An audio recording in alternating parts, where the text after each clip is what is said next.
Hey, good morning. So just a couple of quick things. I was sitting here meditating this morning, and a couple of things were coming through. It's like, why is it that a lot of people, do not want to meditate? And you know, what I see, the truth is that our ego doesn't want us to meditate. Our ego is an accumulation of all of our conditioned beliefs from a whole lifetime. And ego is running the show. Ego's not a bad thing, and ego's not inherently against us. It's just that it's limited. But ego thinks it has all knowledge, and that it doesn't need help, and that it's self-sufficient, and it doesn't want you to mess with the status quo. So ego doesn't really want you to meditate. Ego says, I'm fine, thank you. But what do we have for life? Often we're in ill health. Often we're overweight. Often we're not happy in relationship. Often we're not very financially independent. And that's because of our ego. Our ego has told us that this is the way. And we followed those ways, and the results are there. So I'm going to suggest that a couple of things have to happen, and have been happening in my life. It's been my pursuit, is one, to change the conditioning of the ego, which for me has been really difficult because my conditioning had been, not necessarily around unlimited wealth.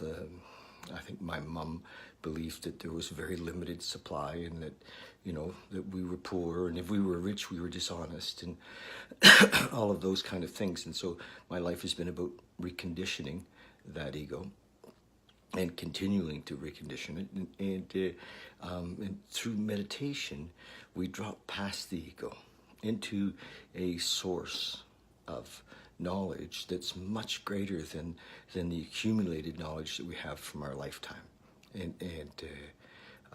So my piece for you is, be associated with inspirational people, and often that's through YouTube or through books and Audible, and so lifelong learning to kind of break down the old conditioning beliefs, and meditate on a daily basis to drop into source and recognize that there is a source, there is something past the ego, something that's more, has unlimited knowledge and unlimited perspective. And through meditation you can get there. It is not going to be easy, because the ego's going to resist. The ego's going to say, oh, you don't need to do that. You don't have time to do that.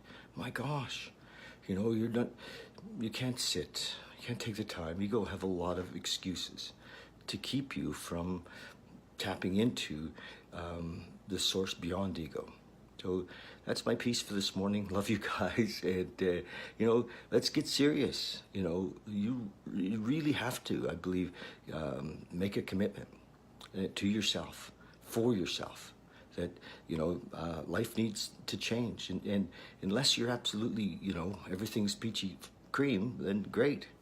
And I'm suggesting that there's room for improvement, and we're all blessed for sure, because we live in such an amazing country, and we live in such an amazing time. There's no question that we're blessed, and lots to be grateful for. I'm not suggesting that we're not grateful for who we are and what we have. I'm just suggesting that there's more, way more, and to see past the conditioned beliefs that were implanted by folks that loved us and wanted to protect us, but had limiting beliefs themselves. So we can see past those beliefs and create the life of abundance and life of beauty and life of health and life of love that we want. Cheers. Good morning, you guys. Thanks.